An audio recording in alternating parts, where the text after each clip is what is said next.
This is a throwdown, a showdown. Hell no, I can't slow down. Just kidding. I'm not going to make you listen to me rap. What I am going to do, though, is show you my interview with the godfather of hip-hop. First offense. All the mix. Maestro Fresh Wes. He's got a Juno nomination for Rap Recording of the Year. He's going to tell me a little bit about that. He's going to talk about his book and, of course, his latest album. So sit back, relax, don't forget to hit subscribe so that you don't miss my next interview, where, remember, it's no gossip and more talk. I cannot describe the feeling of having you here sitting with me. It's such an honor. Thank you so much for joining me. Thanks for having me, man. It's a blessing. You're in Vancouver for all kinds of exciting reasons. We're going to get to that in a bit. But first, I want to talk about something a little bit further back. You hear Rapper's Delight. What goes through your mind? When I heard that, I was like 11 years old. So what was going through my mind is I just love this art form. I love this, man. Let me try to do this too. You know, it was so cool, so smooth. Wordsmiths. So I got good at it. You know, people started liking me. I got attention and, you know, got more confident doing it. So that's what happened when I heard Rapper's Delight, definitely. So do you sit there and think, okay, I can rhyme, I can put rhymes together? Exactly, that's exactly what I thought, man. I said I could do it too, and but then you know, there's a couple like obstacles along the way. A couple obstacles is like people was telling me I was dreaming coming out of Toronto trying to be a rapper. You know what I'm saying? So maybe something happened to me as a baby. Maybe I fell down, bucked my head a couple times. I don't know, but I'm the type of person, if I believe I can make something happen, I try my best to make it come into fruition. And but when it's your time, it's your time. So. And not only have you made it happen for yourself, you've paved the way for a number of artists, not only in hip-hop, but a number of Canadian artists, period. Well, you know, a lot of artists are inspiring me too as well, so I think we work together, man. So. Now, when you first started, was it all freestyling to begin with, or were you writing things down lyric by lyric? Okay, so let me just clarify something. The actual term called freestyling is anything that's not in song form. Any rhyme that's not in song form is called freestyle. What cats did in the 90s, they kind of changed that and said, if you go off your head, that's freestyle, and everything else is not freestyle. Off the head is a part of freestyle rhyming. You see what I'm saying? So that being said, I made songs that were freestyle, but you know, a lot of them were written down, not in song form, but you know, definitely more like in battle rhyme form, what have you.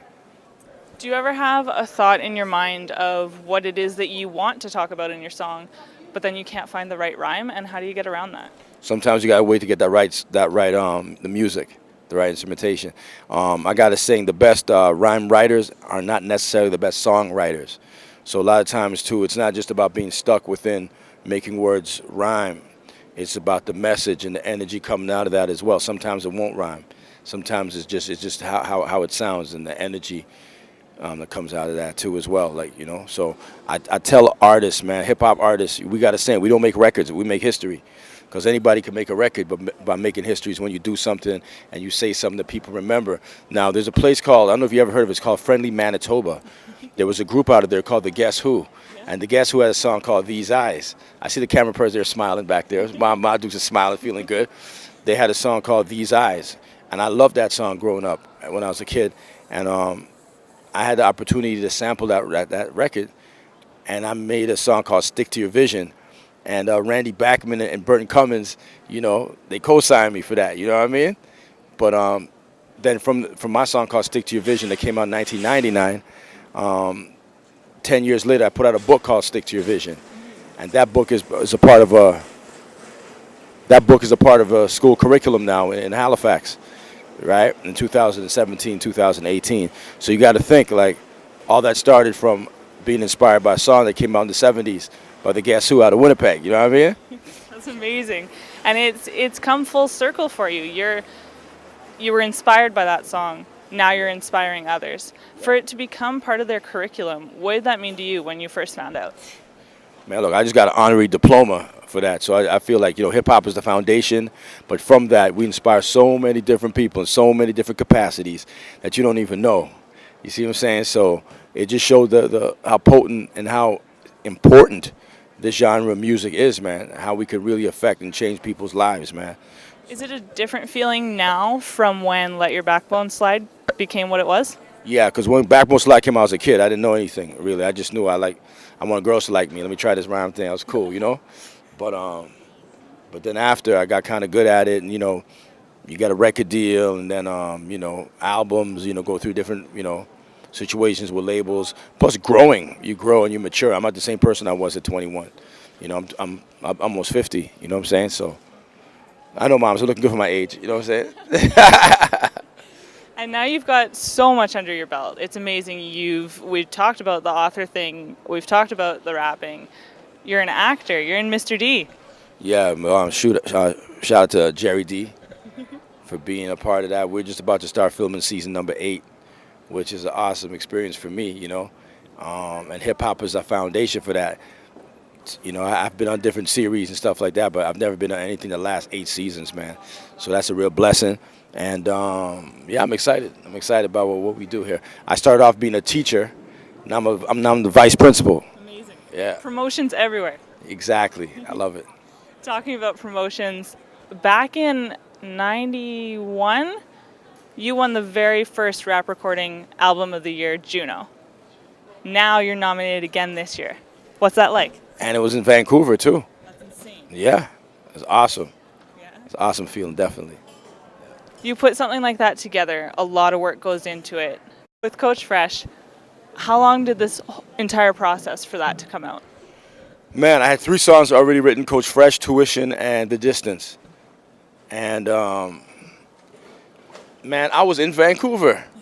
I was in Vancouver at a Veggie Expo, and I was listening to an album by an artist named Kool G Rap. He had an album called Return to the Dawn, and I grew up watching and listening to G Rap. And when I looked at it and I was listening to this album, I'm like, wow, Wes, if you do, I just want to do like 2 more songs and make it an EP.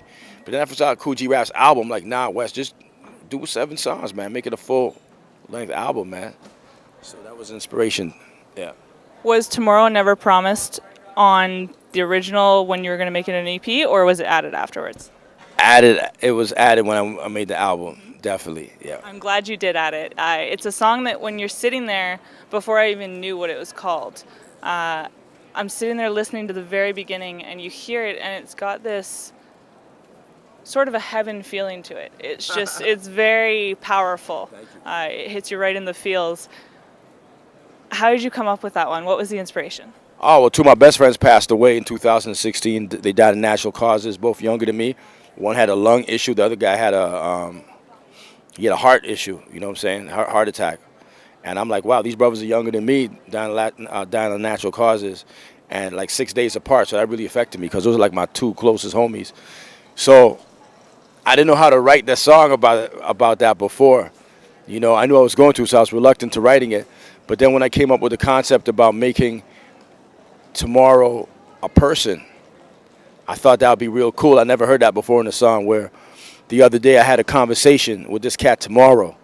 He looked me up and down and said, I ain't the one to follow. You know what I'm saying? He's telling me to follow. He's got a cousin named the Past and another cousin called the Present. He said the Past is cool, but he's always reminiscing. But the coolest one is the Presence. I hope you get to meet him. He'll tell you today's your blessings. So I thought that was slick. And I go, wow, let me just make the song about that, about having that conversation.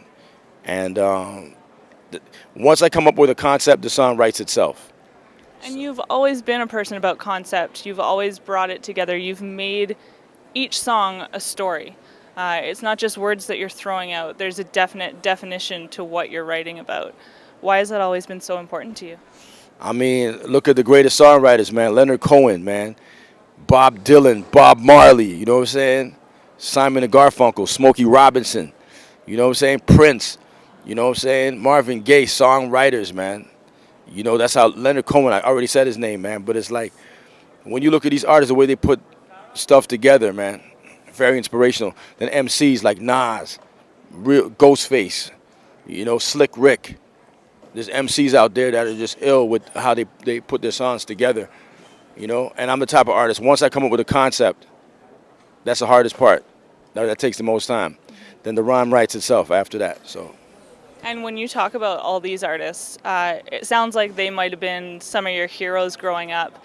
Your latest album, you've talked about how every kid needs a hero. what can you tell kids that are looking at you right now thinking, maybe I could do this? I mean, this is what I do, man. It's like I just try to lead by example. So that's all. My thing is more action than speaking. So if you could see me, I'm a type of cat that a lot of people told me things ain't going to happen. You're dreaming. And for the simple fact that I'm still, expanding, doing things on this level, still considered one of the best out of my country at this time right now, is something that should inspire not just kids, but inspire anybody, definitely. You've always kept it known that you're from Canada. Canada is big in your heart, obviously. You lived in Vancouver for a few years. This is where your son was born. And now you recently filmed a video here. Why come back and do it here rather than Toronto? I mean, Toronto is my city. That's where I'm from, born and raised. But I like Vancouver too, just like I like Halifax, just like I like Calgary. Winnipeg too, But you know what I'm saying? So it doesn't really matter, man. I mean, Toronto's foundation, but doesn't mean every single thing I do has to be Toronto-centric. I don't think there's any MC who rep Toronto longer than me.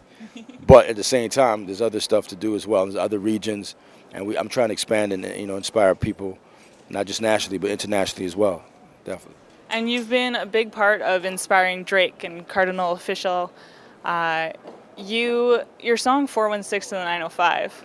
I remember that song. It's one of those songs that as soon as you hear the first beat, you're like, oh yeah, this is my childhood.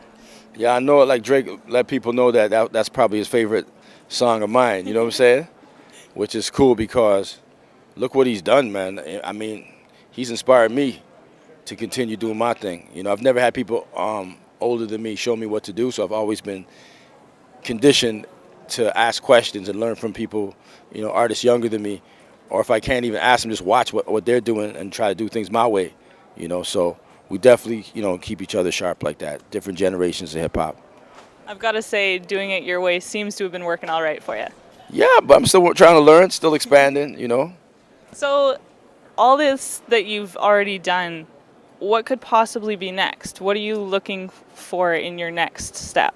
I got a new TV series called In Contempt. It's a BET legal drama. I'm excited to be guest starring in 2 episodes. That's premiering in April next month. I did a TED Talks, and that was in Vancouver as well, but that'll be airing real soon as well. So I'm expanding, but hip-hop's the foundation. Have you ever found it difficult when it comes to something like TED Talks that technology is just completely taking off? It's something completely different to when you first started. My subject was called Revision because my book is Stick to Your Vision. So I thought it'd be cool to make it Revision. Because revision means, you're sticking to your vision, but at the same time, sometimes you got to make adjustments in life. You know what I mean? So I started off with music rather, then I made the transition into film and TV. So I had to revise a couple of things, reassess and reevaluate a couple of things. Hip-hop gave me some transferable skills. I learned the importance of repetition and the importance of preparation. And I brought that, into the film and television realm. Yeah. Now the Junos are coming up this Sunday in Vancouver. Yeah. Huge deal.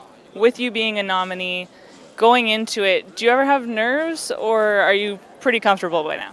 Listen, man, I won a long time ago and it was in Vancouver. It'd be nice to win again, but the fact that, shout out to Belly, Lou Phelps, my man Claremont II, and of course Tory Lanez, man. These guys have put out some awesome music, and I'm glad to still be here, a part of the whole fiber, man. Part of the whole climate. Awesome. I have one more question that I try to ask each of my guests. It's about your socks. I think that socks tell a lot about a person, and I would love to know what type of socks Maestro Fresh Wes wears. No, well, not wear, but right now, just regular black sports socks. I'm wearing Tim's. Come on now. That's kind of personal. Are you normally a black sock person? Yeah. Like even with my suits and stuff like that, I'll be wearing like a slick pair of black socks, Right. But I could color it up a bit, Maybe color it up for the Junos? Nah, my suit's gonna be dope. You're amazing. Thank you so much for taking the time to speak with me. Peace. All right. And let your backbone slide. This is a throwdown.